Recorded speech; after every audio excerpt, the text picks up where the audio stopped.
네, 혹시 목소리 잘 들리시나요? 그러면 발표 시작하도록 하겠습니다. 네, 안녕하세요. 전 오늘 펀지멘탈 팀의 발표를 맡은 이지훈이라고 합니다. 오늘 발표할 논문은 Task Adaptive Parameter Sharing for Multitask Learning이라는 논문입니다. 본 논문은 2022년 12PR에 어습된 논문입니다. 발표 준비에 이금배, 이세훈님께서 많은 도움을 주셨습니다. 발표 순서는 다음과 같습니다. 먼저 첫 번째 인트로덕션 챕터에서 본 논문이 어떠한 주제를 다루고 있는지 말씀드릴 거고요. 두 번째 챕터에서는 본 논문이 어떠한 논문이 다른 주제와 연관이 있는지 간단하게 설명을 드릴 거고, 세 번째 챕터에서 논문에서 제안한 방법론인 탭스에 대해서 설명해 드리겠습니다. 그리고 네 번째 챕터에서는 세 번째 챕터에서 말한 탭스의 성능이 어떤지 알려드릴 거고, 마지막 다섯 번째 컨클루전 챕터에서 결론을 내고 발표를 끝낼 예정입니다. 네, 먼저 인트로덕션입니다. 원래 멀티태스크나 저희 멀티태스크 러닝을 할 때 이제 트레이닝, 인퍼런스, 그리고 메모리 코스트가 태스크의 개수에 비례해서 엄청나게 빠르게 증가를 합니다. 그래서 이러한 문제를 해결하기 위해서 만약에 싱글 모델을 쓴다고 했을 때 싱글 모델 가지고 모든 태스크들을 해결하려고 한다면은 이제 몇 가지 이슈가 생기는데요. 첫 번째는 쉐어드 파라미터를 어디에서 어디까지 공유할 것인가, 그것을 결정하는 이슈가 생기고,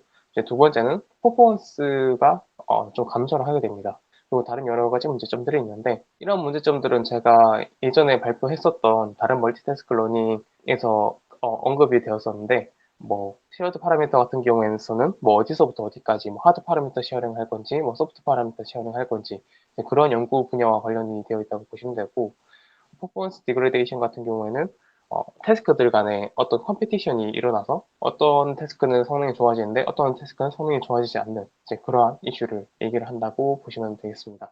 본 논문인 태스크 어댑티브 파라미터 쉐어링, 즉 탭스는 이제 아래와 같은 특성을 가진 방법론을 제시를 하는데요. 이 탭스 같은 경우에는 멀티태스크 러닝을 진행할 때 추가적인 파라미터를 가지지 않고요. 베이스 네트워크에 비해서 추가적인 파라미터를 가지지 않고, 그리고 베이스 아키텍처의 구조를 변경하지 않습니다. 그러니까 즉 네트워크 파라미터의 구조는 이제 그대로 가져간다는 의미가 되겠고요. 그리고 탭스의 방법론을 한 줄로 요약을 하자면 지금 가지고 있는 베이스 네트워크에서 존재하는 레이어들 중에서 가장 최소한의 सब셋을 셀렉트하고, 그러니까 어댑티블리하게 셀렉트를 하고 그 셀렉트된 파라미터들을 재학습시키는 그러한 방법론이라고 보시면 됩니다. 여기에서 주요하게 보아야 할 점으로는 이 어떻게 이 가장 좋은 सब셋을 고를 것이냐가 첫 번째 쟁점이 되겠고요. 두 번째 쟁점은 이 레이어들을 어떻게 재학습시킬 것이냐가 두 번째 쟁점이 되겠습니다.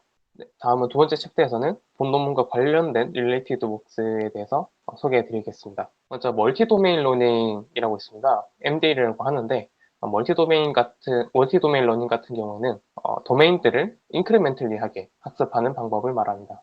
그래서 이제 이 인크리멘틀리라는 뜻은 학습을 할 때, 하나의 도메인을 학습을 할 때 다른 도메인들의 데이터셋은 이제 접근이 불가능하다는 뜻이 되겠고요. 그런데 여기에서 문제가 여러 개의 도메인들에 대해서 이 네트워크를 학습시킬 때 문제가 생기는 게, 만약에 도메인 1에 대해서 네트워크를 학습시키고 그 다음에 도메인 2 데이터에 대해서 학습을 시켰더니 도메인 1에 대한 데이터로 학습했던 정보들이 많이 날아가는 거죠. 이제 그걸 이제 catastropically forgetting이라고 하는데, 이제 이러한 문제점이 인크리멘틀리하게 학습시켰을 때 많이 발생을 하게 됩니다. 근데 이와 다르게 이제 멀티태스크 러닝이라고 하는 분야도 있는데, 멀티태스크 러닝은 MDL하고는 다르게 여기서는 이제 동일한 비주얼 도메인에서 동시에 여러 개의 이 태스크에 대한 데이터를 접근할 수 있는 상황을 가정을 합니다.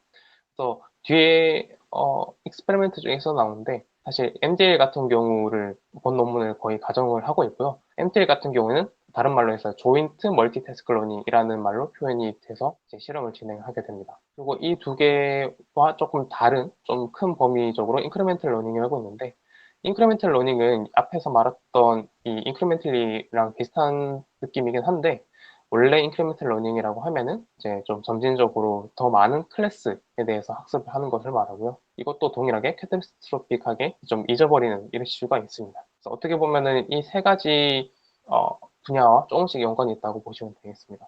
혹시 여기까지 질문 있으신가요? 다음은 탭스, 본 논문에서 제안한 방법론인 탭스에 대해서 설명하도록 하겠습니다.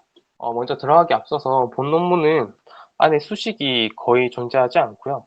거의 이제 익스페리멘트 쪽에 중점이 되어 있어서 어, 제안한 방법론은 정말 간단하기도 해서 그렇게 많은 비중을 차지하고는 있지 않습니다. 본 논문의 방법론을 앞에서도 한 줄로도 한번 요약을 해드렸는데 조금 더 자세하게 설명해드리면 만약에 딥뉴럴 네트워크, 이제 사전 학습된 딥뉴럴 네트워크가 이제 존재를 한다고 가정하겠습니다. 근데 이거는 이제 L개인 레이어로 구성이 되어 있고 학습시켜야 되는 대상 태스크들은 이제 K개 있다고 하겠습니다. 그러면은 이 본 논문의 방법론에 따르면은 이제 각 태스크에 대해서 이 레이어 중에서 가장 최소한의 서브셋들을 가지고 이제 재학습을 시켜야 되는 게 목적인데, 간단하게 생각을 하면은 총 레이어가 L개이기 때문에, 예를 들어서 뭐 태스크 T1에 대해서 각 L개의 레이어들이 이제 너 T1에 대해서 재학습을 할래 말래 해서 총 2의 L승 개의 이제 가능한 서브셋 조합들이 나오겠죠. 근데 이것들을 다 학습을 해볼 수는 없기 때문에 이제 탭스라는 방법은 이러한 이 컴비네토리얼 문제를 조금 완화하는 그런 방법론이라고 보시면 되겠습니다. 그럼 이 문제를 풀기 위해서 이제 본 논문에서는 네트워크를 이제 다음과 같이 표현을 하는데요. 웨이트 파라메터라이제이션이라고 이제 i번째 레이어의 웨이트는 이제 오른쪽과 같이 표현을 할 수가 있습니다. 이 wi 그리고 위에 붙은 것 같은 경우에는 쉐어드 파라미터, 그러니까 i번째 레이어의 쉐어드 파라미터를 의미를 하고요. 그리고 그 뒤에는 이제 인디케이터 함수랑 이제 어떤 퍼터베이션이 붙습니다. 그래서 이 인디케이터 함수 같은 경우에는 만약에 i번째 레이어의 스코어가 어떤 스레스홀드보다 크거나 같을 때 이제 액티베이션이 돼가지고 퍼터베이션이 더해지게 되는 형식이고요. 그렇지 않으면은 이 퍼터베이션을 액티베이션 하지 않고 그냥 전체 웨이트가 쉐어드 파라미터가 되게 됩니다. 그래서 여기서 중요한 점은 이제 인디케이터 부분이 중요하다고 할 수가 있겠죠. 퍼터베이션을 더해줌으로써 뭐 태스크 스페시픽한 레이어가 되게 할 것이냐 되지 않게 할 것이냐를 결정하는 그런 함수이기 때문에, 그래서 이제 이러한 식을 적용할 레이어로는 뭐 리니어도 될 수 있겠고 컨볼루셔널 레이어도 될 수 있겠고 어텐션 레이어도 될 수가 있습니다. 그러니까 학습이 가능한 레이어에 대해서 이제 다음과 같은 식을 적용했다고 보시면 되겠습니다.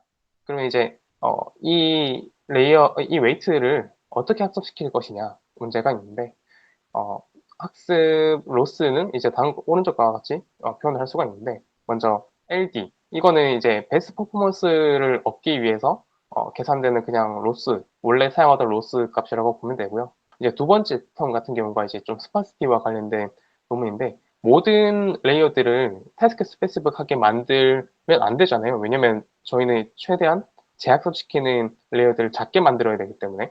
그래서 이 뒤에 이제 L1 레귤러라이저를 붙인 모습이 되겠고요. 그래서 이거를 붙임으로써 이제 최대한 레이어를 좀 쉐어링하는 방식으로 좀 억제를 했다고 보시면 되겠습니다. 그런데 위에 같은 아까 똑같은 로스식인데 이거를 스토캐스틱 그레디언트 데센트로 이제 그레디언트를 계산을 할 수가 있잖아요. 근데 이거를 계산을 해보면은 아까 인디케이터 펑션이 이 타우, 이제 여기가 타우가 있는데 타우 지점을 제외하고는 모두 다 0값이 나옵니다. 이렇게 계단 형태의 함수이기 때문에. 그리고 심지어 타우인 지점에서는 이제 델타 디렉 함수잖아요. 이제 계단 함수를 미분을 하게 되면은. 그래서 그거는 이제 적분을 했을 때 1인 값을 가지는 함수이지 딱 타우 값에서 값이 어떤 거다라고 계산할 수가 없는 함수이기 때문에 그레디언트를 계산을 할 수가 없습니다. 그래서 이 문제 때문에 네트워크를 어떻게 학습할 것이냐라는 문제가 낳게 되는데, 약간 여기서 트릭이 쓰이는데 본 논문에서는 이거를 좀 러너블하게 바꾸기 위해서 뭐 포워드 패스는 이렇게 방금과 같이 이렇게 인디케이터 펑션을 쓰지만 이거를 그리디언트를 계산을 하고 백월드 패스 같은 경우에는 그냥 아래와 같이 그리디언트를 이제 리디파인을 해줍니다. 이런 거 같은 경우는 리디파인 같은 경우에는 저희가 보통 팔토치 함수에서 백워드 함수를 그냥 오버라이드 하는 방식으로 이제 고쳐놨더라고요. 코드를 보니까. 그래서 이거를 구현하는 방법은 뒤에 어펜딕스를 보시면 나와 있으니까 그걸 참고하시면 될 것 같습니다. 그래서 어쨌든 여기서 중요한 점은 이렇게 백워드 패스를 리디파인 함으로써 이제 S와 퍼터베이션 WI를 학습 가능한 형태로 만들어 주었다가 중요한 것 같고요. 이거 같은 경우 지금까지 여기까지 말한 거는 이제 인크리멘탈 멀티태스크 러닝에 대한 방식이었고, 그러면 만약에 한꺼번에 여러 개의 태스크를 학습시킬 때는 어떻게 해야 되느냐가 문제가 생기는데, 그거 같은 경우에는 뭐 아래와 같이 그냥 웨이트 K개 그냥 다 놔두고, 그리고 S 스코어도 그냥 K개 한꺼번에 다 넣은 다음에 그냥 아래와 같은 로스를 정의를 하고 그냥 옵티마이제이션을 진행을 했다고 합니다. 다만 문제점으로는 이 태스크의 개수가 늘어나면 늘어날수록 한꺼번에 학습시켜야 되는 웨이트, 이제 퍼터베이션이나 SE 개수가 늘어나기 때문에 피밀한 메모리량이 좀 늘어난다라는 단점이 존재하기는 합니다. 혹시 여기까지 질문 있으신가요? 네, 잘 듣고 있습니다. 그 앞에 그림부터 좀 설명을 좀 말씀드려도 될까요? 여기 보시면 이제 그 T 중간 그림에 T1이 있고 또 T2가 추가되는 그림, 이제 그 레이어가 아까 그 W고 그 W 바가 노란색이라고 이해하면 되나요? 그러니까 수식하고 좀 매칭이 안 돼서요. 네, 맞습니다. 이거 그림이 조금 좀 헷갈리게 되어 있는데, 이게, 네네. 이거, 여기서 보셨듯이 레이어 2가 사실 이거 전체 레이어 2긴 한데, 이거 그림을 표현으로 보면 레이어 2가 있고, 옆에 뭐가 더 붙은 것처럼 설명을 해놨더라고요. 근데 사실 그게 네네. 아니고, 뒤에 코드를 보면은, 그냥 레이어 2가 있고, 그냥 똑같은 크기의 퍼터베이션이 여기에 더해지는 거라고 보시면 됩니다. 네, 그러면은 그 W 바가 프리트레인드 된 웨이트고 네, 맞습니다. W가 추가되는 웨이트라고 보면 되는 거죠? 이거 말씀하신 거죠? 네, 네네, 퍼터베이션입니다. 네. 맞습니다. 네네네. 네네네. 그러면 W 바는 학습이 안 되고 뒤에 것만 학습이 되는 건가요? 어떻게 되는 아니요, 둘 건가요? 다 학습이 됩니다. 네, 둘 다 학습되는 형태고, 이거 같은 경우는 처음에는, 제로 값으로 시작을 하더라고요, 보니까. 코드를 보니까. 그래서 그러면은 이거 둘 제가 다 학습이 되는, 생각하기에는 네. W 바가 이동을 하면은 그 아까 말씀하셨던 그 이제 성능의 감소 문제가 W 바가 흔들려서 있지 않을까 생각이 드는데 그건 없는 건가요? 약간 좀 W 바가 고정되고 뒤에 거를 학습해야지 될 것 같은데 어쨌든 둘 다 움직인다는 의미로 지금 말씀하신 거잖아요. 네네네, 맞습니다. 둘 다 학습 가능 형태입니다. 아, 그렇게 된다는 말씀이시죠? 네. 네, 그 다음 어, 페이지에서 네. 제가 하나 더 여쭤볼게요. 그 다음 네. 페이지에서 보시면 이제 밑에 그 조인트 MTL 하실 때 네. 이렇게 이제 한꺼번에 넣었다고 하는데 그러면 이제 결국 이제 저 SIK라는 친구가 어쨌든 밸런스를 좀 맞춰줄 것 같은데 네네. 자동으로 맞추게 되나 보죠. 그러니까 레이어별로 뭐 어떤 레이어는 어떤 A 타스크, 어떤 레이어는 B 타스크 이렇게 자동으로 되나 보죠. 그게요. 퍼터베이션이 그러면 이제 K개만큼 있고, 그거에 따른 이제 스코어가 이제 K개 있다고 보시면 될 것 같습니다. 네, 그럼 저도, 어떨 때는 네네. 얘네들 말로는 이렇게 한꺼번에 했다고 하는데, 결과로 보면은 뒤에 익스페리먼트 보면 되기는 되거든요. 네. 근데 네네. 저도 이렇게 정확하게 어떻게 되는지 얘네들이 증명해 놓은 건 정말 하나도 없어가지고, 네. 아, 네, 알겠습니다. 네, 감사합니다. 네. 다음은 이제 실험에 대해서 말씀드리도록 하겠습니다. 실험은 기본적으로 5가지 종류의 데이터셋, flowers, cars, sketch, cup, 그리고 위키아트에 대해서 수행을 했습니다. 그래서 이 탭스라는 방법론을 비교를 할 때는 탭스가 가질 수 있는 가장 맥시멈 퍼포먼스 바운드는 어떻게 보면 파인 튜닝이라고 볼 수가 있겠죠. 그래서 인크리멘털 러닝 대신에 이 각 어떤 데이터 셋에 대해서 파인 튜닝 하는 게 이제 맥시멈 퍼포먼스라고 보시면 되고, 미니멈 퍼포먼스 같은 경우에는 피처 익스트루터는 픽스, 그러니까 고정을 시켜놓고 모든 레이어를 이제 쉐어링을 했을 때, 그러니까 뭐 어떻게 보면 조인트 MTL을 했을 때, MTL이라기보다는 피처 익스트루터를 고정을 했을 때 미니멈 퍼포먼스가 나온다고 하는데, 이건 뒤에 그림이 있는데 그걸로 설명을 해드리도록 하겠습니다. 그래서 이 본 논문은 이제 피기백, 뭐 스파튠, 팩넷, 그리고 레지듀어 어댑터라는 방법론들과 비교를 했고요. 매트릭은 그냥 각 태스크에 대해서 탑1 어큐러시로 했습니다. 아까 이제 시계에 람다랑 타오가 있었는데, 타오 같은 경우는 그냥 모든 데이터셋에 대해서 0.1을 썼다고 하고요. 람다 같은 경우에는 0.25, 0.5, 0.75 중에를 다 적용시켜보고 그냥 가장 좋은 걸 적용했다라고 합니다. 다시 한번 보여드리면 람다는 여기 있는 식이고요. 타오는 여기에서 나옵니다. 먼저 이미지넷 투 스케치에 대한 결과입니다. 탭스는 일단 몇 가지 데이터셋에 대해서 다른 방법론들보다 성능이 좋다고 되어 있는데, 여기를 보시면은 오른쪽이 각각 데이터셋이 있고요. 그리고 세로가 이제 탭스와 다른 방법론들입니다. 그래서 탭스 같은 경우에는 플라워스, 위키트리, 스케치에서는 소타 성능을 달성을 했는데, 카랑 커브 같은 경우에서는 소타 성능을 달성하지 못한 걸 볼 수가 있고요. 그리고 이제 왼쪽 같은 경우가 스탠포드 카 여기 데이터에 대해서 성능을 리포트를 한 건데 이제 오른쪽이 태스크 스페시픽한 레이어의 비중이고요. 그러니까 이게 오른쪽으로 가면 갈수록 좀 태스크 스페시픽한 레이어가 커진다는 거고 그러니까 위로 가면 세로 같은 경우는 탑1 에러입니다. 그래서 이거는 밑으로 내려가면 내려갈수록 좋은 거겠죠. 그래서 보시면은 태스크 스페시픽한 레이어의 비중이 커지면 커질수록 에러가 점점점 줄어드는 걸 볼 수가 있습니다. 그래서 이때 맥시멈 퍼포먼스 같은 경우에는 파인 튜닝이 되고 이제 미니멈 퍼포먼스 같은 경우는 피처 익스트랙터가 되는데 피처 익스트랙터 이거 같은 경우는 지금 생각이 잘 안 나긴 하는데 조금 발표 끝나고 다시 한번 알려드리도록 하겠습니다. 이제 카 데이터셋 같은 경우에는 이제 베스트 리설트가 이제 람다가 0.0일 때 얻어졌다고 말을 하는데요. 앞에서 보셨듯이 람다가 0.0이면은 S를 억제하는 게 없다는 뜻이거든요. 그러니까 S를 억제하는 게 없기 때문에 뭐 대부분의 레이어가 어댑팅 되게 되고 이제 그때 옵티멀 퍼포먼스를 가지게 된다라고 리포트를 했습니다. 이때 이제 태스크 스페시픽한 레이어가 어떤 레이어에서 발생을 하고 얼마 정도의 비중을 차지하고 있는지 그거를 이제 시각화한 게 이 아래의 그림인데요. 보시면은 이제 이거는 레즈넷 50에 대해서 실험을 한 건데 첫 번째 0번째 레이어고 뒤로 가면 갈수록 이제 레즈넷 끝에 레이어라고 보시면 되고요. 노란색은 태스크 스페시픽한 레이어가 아니라는 뜻이고 색깔이 되어 있는 부분이 태스크 스페시픽한 어떤 퍼터베이션이 추가되었다라는 뜻으로 보면 되겠습니다.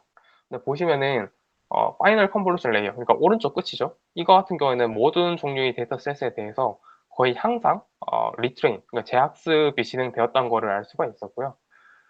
이거 같은 경우에는 저희가 보통 파인 튜닝 같은 걸 할 때도 레즈넷의 뭐 한 4분의 3 정도 위치까지는 픽스를 시키고 그 뒤에는 학습 가능한 형태로 놔둔 뒤에 파인 튜닝을 하는 방식을 많이 쓰기도 하잖아요. 이제 그러한 것과 좀 일맥상통하는 부분이라고 보시면 되겠습니다. 근데 여기서 조금 흥미로운 게 이제 26번째 레이어 같은 경우와 같이 끝에 있지 않음에도 불구하고 중간중간에 항상 재학습되는 부분이 존재하는 것을 볼 수가 있고요. 이거는 이제 보통 저희가 끝에만 뭐 앞에 거는 이제 픽스하고 끝에만 재학습시키는 그러한 관습과는 조금 벗어나는 형태를 보이는 걸로 보시면 되겠습니다. 그리고 이제 스케치 태스크, 이게 스케치 데이터셋 같은 경우에는 이제 첫 번째 컨볼루션부터 시작을 해가지고 중간중간에 계속 재학습되는 부분들이 있다는 걸 볼 수가 있었고요. 이제 그 이유를 본 논문의 저자는 이제 레즈넷 50이 이미지넷으로 학습되었다 보니까 약간 이미지넷과 연관이 있는 어떤 로우 피처를 가질 거라고 생각을 하지만 이제 이게 스케치 데이터셋과는 너무 다르기 때문에 이제 첫 번째 컨볼루셔널 레이어부터 재학습이 된 게 아닌가. 너무 다른 로우 레벨 피처를 가지기 때문이 아닌가라고 본논문의 저자는 추측을 했습니다. 아까 이제 레즈넷 50에서 이미지넷 데이터셋으로 이제 사전 학습된 결과인데요. 이제 이 이미지넷 대신에 플레이스 365라는 데이터셋으로 사전 학습시켰을 때는 이 탭스의 성능이 어떻게 나오느냐를 리포트한 게 이제 아래의 표입니다. 보시면은 이제 이렇게 레슨의 50이 있고 이게 위에 하는 같은 경우에는 이제 어디셔널 파라미터이고요. 그 다음에는 태스크 스페시픽한 레이어입니다. 그래서 이미지넷 같은 경우에는 각 데이터셋에 대해서 뭐 22.64%, 20.75%만큼의 레이어들이 재학습되었는데 이거를 사전 학습 데이터를 플레이스 365로 바꾸니까 그 비중이 조금씩 늘어난 걸 볼 수가 있습니다.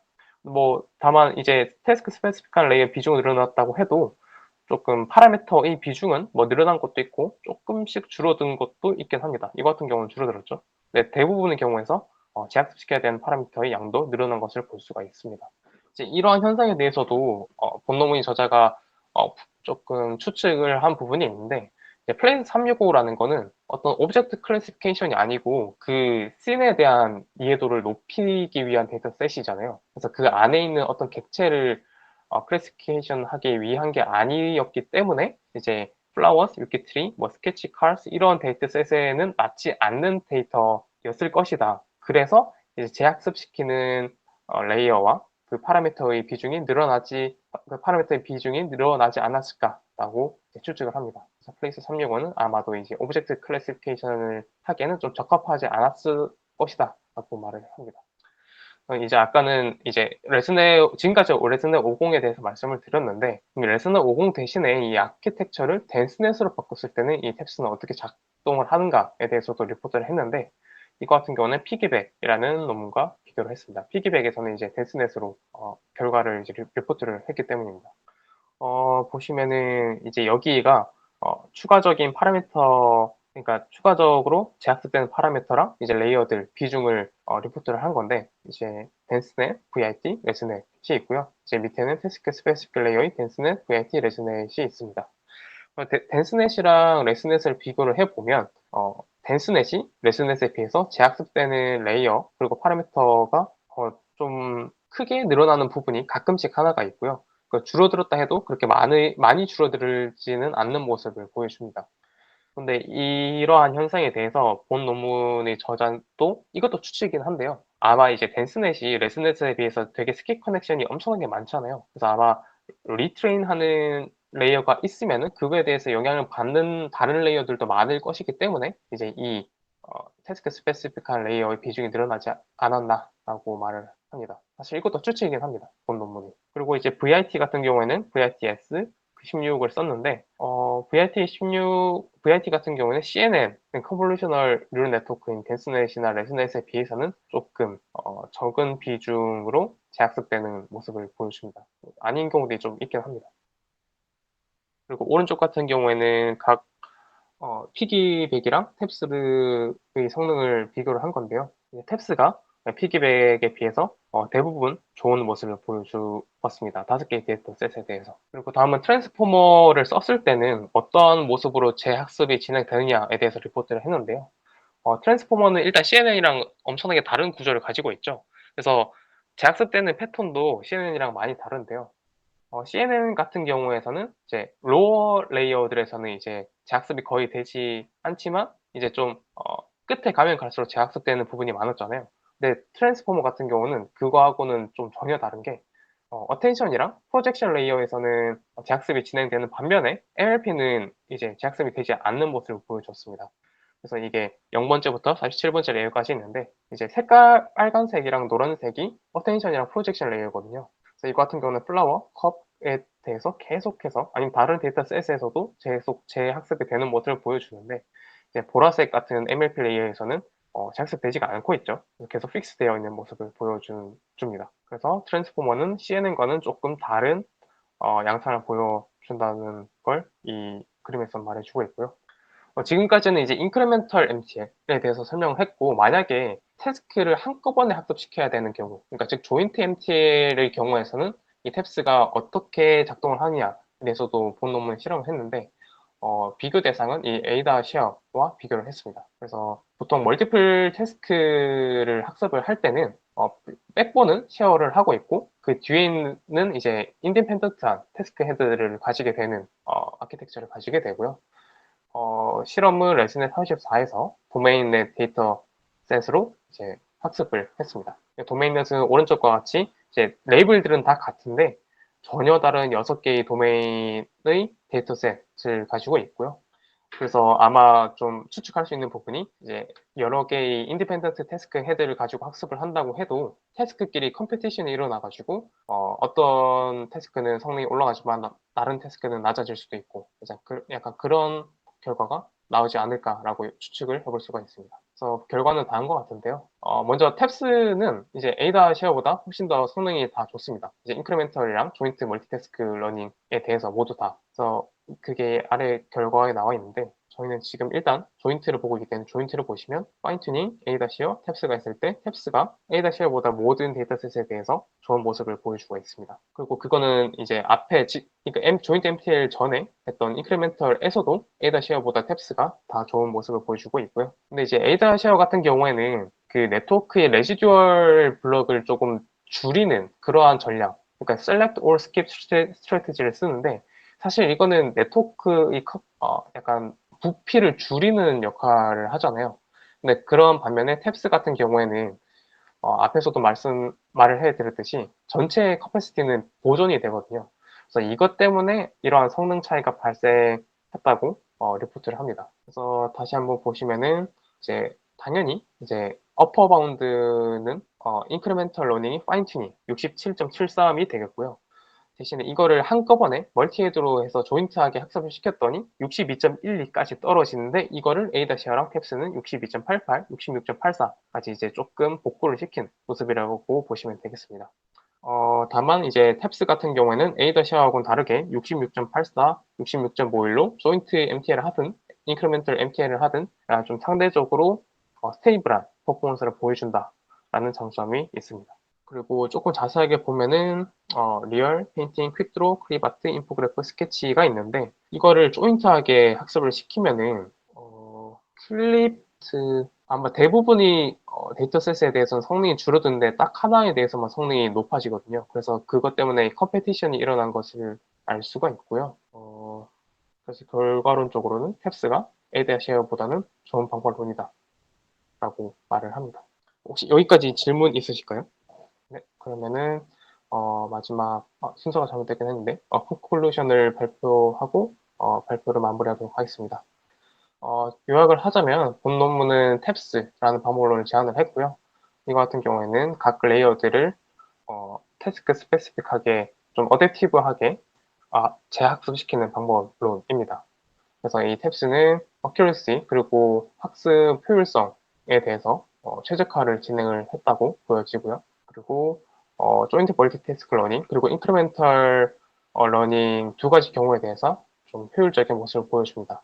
다만 한계점이 있다면 이제 태스크 스페시픽한 레이어 같은 경우에는 이제 인크리멘털 러닝을 했을 때 이제 서로 공유되지 않겠죠. 인크리멘털 러닝을 했기 때문에 이제 그러한 한계점이 있고 이제 이거를 해결하려면은 조인트 멀티태스크 러닝을 해야 되는데 그런 경우에는 앞에서 이제 로스 펑션을 보여드렸다시피 재학습할 때 되게 학습해야 되는 웨이트 퍼터베이션이랑 이제 S 값들이 많아지는 그래서 메모리 코스트가 높아지는 그러한 문제점이 있습니다. 그래서 그러한 점이 리미테이션이라고 말할 수 있습니다. 네, 그러면은 오늘 발표는 여기까지고요. 발표 들어주셔서 감사합니다.